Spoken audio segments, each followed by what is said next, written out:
Seriously, what are we doing here? Destiny 2 is entering its museum phase, and the community has decided they are not ready to curate a dead world yet. Reports say the Change.org petition, asking Sony to make Destiny 3, passed 125,000 signatures, so this is not some quiet complaint anymore. Immediately, that number gives the drama a timestamp, a scale, and a reason to stop scrolling. Look, when a live service community reaches 6 figures on a petition, that is not hype, that is a smoke alarm. Instead, this looks like panic with a profile picture, and everyone can see it. Money moved, talent followed, and Destiny was left holding the bag. Marathon became the shadow over every Destiny discussion, because fans wonder whether their game got drained for a future they never trusted. Officially, Destiny 2 gets its final live service content update on June 9, 2026, and stays playable after active development ends. Sony bought Bungie for $3.6 billion in 2022, promised independence, and now the franchise that justified the purchase looks parked. Before somebody starts yelling yes, keeping the game playable matters because nobody wants years of gear erased overnight. Still, playable is not alive, and pretending those words mean the same thing is the corporate trick. That's the problem, because companies love technically correct language when plain words would make people furious. Basically, Bungie says the lights stay on. But the show everyone followed for years is not continuing. Fans paid with expansions, dungeon keys, season passes, cosmetics, and thousands of hours of attention. Imagine giving a game that much time and cash, then getting maintenance mode with a polite smile and a museum ticket instead of momentum. Recent messaging has felt empty to a lot of players, like another This Week in Destiny could say plenty while still answering nothing. After the final shape, people expected direction, not the literal final shape of the franchise's relevance. Guardians are asking for a new game because they do not believe the current road leads anywhere. Forget signatures for a second, because signatures are smoke. Confidence is the fire, and the smoke is thick enough to smell. Remember, Bungie confirmed in July 2024 that it cut 220 roles and planned to integrate 155 into Sony. Those numbers matter because layoffs are not trivia or background decoration for a press release. Cuts change what a studio can make, how quickly it can make it, and whether promises survive reality. Smaller is not just about headcount either. Teams lose memory, momentum, tools, trust, and the quiet people who knew how to keep disasters from spreading. Supposedly, that Sony deal was saving everything, but the math stops adding up. Then Bungie starts talking about incubating next games, and sorry, that word does not calm anyone down. Incubating sounds like a mood board, 3 meetings, 1 prototype, and 0 comfort. Translation: there may be ideas, hopes, tests, and pitches, but there is no public Destiny 3 commitment. Once your live service flagship is heading toward its final update, vague future language starts sounding like fog. You can't have it both ways. Either Destiny has a clear future, or fans are right to ask why nobody can explain it. Here's where the people defending Bungie do have a fair point, and I am not ignoring it. Game development is brutal, live service work is worse, and Destiny players can be brutal. Sometimes the community demands the moon, rejects the ladder, then acts shocked when the studio looks exhausted. Also, a petition does not magically produce a sequel, no matter how quickly the signatures climb. Realistically, Sony is not refreshing petition pages and shouting, "Activate Destiny 3 immediately," because strangers clicked a button. However, dismissing the petition as useless misses the point because public emotion matters. Petitions are weak business tools, but they can be strong emotional signals. Really, this petition is less about commanding Sony and more about saying, "We do not trust the current direction." When fans aim the complaint at Sony instead of only Bungie, that tells you something ugly.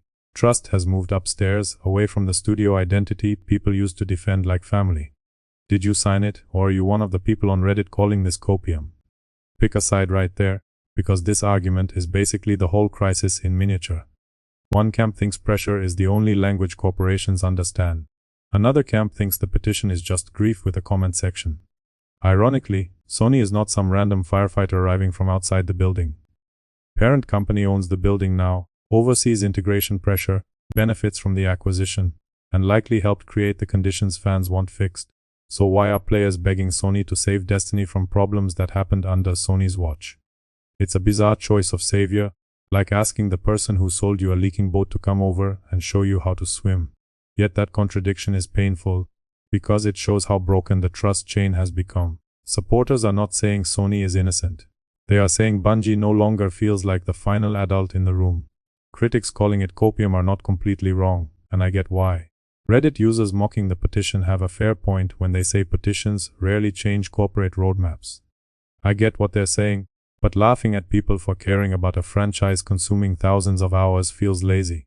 Desperation looks cringe from a distance until it is your favorite world getting lowered into maintenance mode. This is where it falls apart. Hopeful language sounds positive only if the audience believes there is actually a beginning waiting. Practically, players hear final live service update and translate it into, the era is over. Possibly Bungie means something more hopeful, and maybe internal plans exist that nobody can discuss. Unfortunately, silence creates its own story, and fans are writing one that makes leadership look lost. Corporate strategy looks strange because the acquisition was supposed to bring live service expertise. Synergy is not this, that is buyer's remorse with patch notes. Everything screams uncertainty, damage control, soft language, and a community trying to pressure somebody into committing. Pause, because this is where everyone wants one villain. But the problem is bigger than one logo. Simple answers would be comforting, satisfying, and wrong. Marathon's shadow is the sore spot nobody can ignore. From the Destiny side, it feels brutal because Guardians watched the old house leak while Bungie talked about building another one. Players see layoffs, shifting priorities, and marketing energy moving elsewhere. So of course they ask whether Destiny got drained to fund the next bet. Around Marathon, the wound is not jealousy, it is abandonment. Every trailer, delay, rumor, and staffing shift gets read through one bitter question. Was Destiny the cash machine while Bungie chased a new escape plan? Even if that is unfair internally, it is believable externally, and believable is dangerous. Fair or not, that is the betrayal feeling. Fine, but perception matters when trust is already cracked. If Destiny feels starved while Marathon gets fed, players will connect those dots whether executives like it or not. There's the four-way tug-of-war nobody can solve with a slogan. Let's be honest about incentives. Companies do not keep franchises alive because people love them, they keep them alive when money, labor, and risk line up. Creating Destiny 3 would be expensive, risky, controversial, and almost impossible to launch without upsetting large parts of the audience. Some players want a clean reset because the game is bloated. Others would revolt if their cosmetics, titles, weapons, and history failed to carry forward. Newcomers need a fresh entry point, not a homework assignment with 10 years of lore. Veterans want their loyalty respected, not deleted for a cleaner marketing pitch. Executives want growth without chaos, which is hilarious because Destiny practically manufactures chaos. Quickly, easy fix, right? No, obviously not. Visualize a four-way tug-of-war, where the rope is trust, already fraying. Understandable does not mean acceptable to fans who kept showing up anyway. Leadership's biggest issue is not that players are confused. Rather, players understand just enough to be angry. Observers see layoffs, Sony ownership, final update, missing sequel, Marathon distraction, and foggy future language. Absolutely not, that is not how loyalty works. Loyalty is not infinite patience. Support is not silence. Passion is not blind obedience. Eventually, fans stop reading corporate posts like updates and start reading them like evidence. Suddenly, every soft phrase feels suspicious. Playable sounds abandoned. Vague sounds undecided. Independent sounds complicated when roles are being integrated into Sony Interactive Entertainment. Worse, emotional labor is also being pushed onto the player base. Loyalists sign petitions, push logins, argue online, defend the brand, roast the brand, and do unpaid market research publicly. Consider a franchise so devoted that players campaign to prove your own game deserves a future. Not embarrassing for players, by the way. Embarrassing for the people who let the message get this messy. Because if your audience needs a pressure campaign to remind corporate owners the franchise matters, communication has failed. Plainly, the petition is not the disease. Mock it, call it copium, call it pointless, call it parasocial, whatever. Underneath the cringe sits a real question. Until that question gets answered, the jokes will keep writing themselves. Bungie can talk about beginnings, owners can stay quiet, viewers can sign petitions. Nevertheless, the core issue does not move. Reportedly, 125,000 signatures is not nothing. Numbers like that do not equal victory, but they do equal pressure.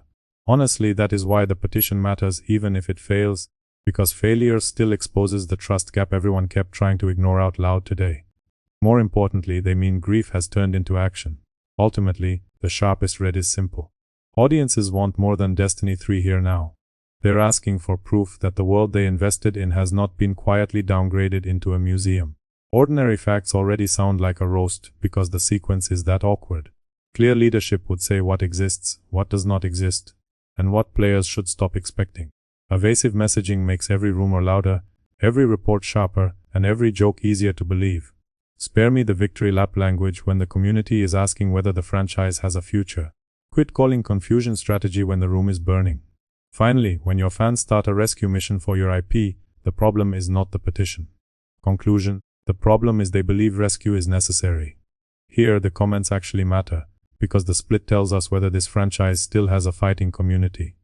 Question: if the museum is all that is left, are you staying to look at the exhibits, or are you finally hanging up the cape?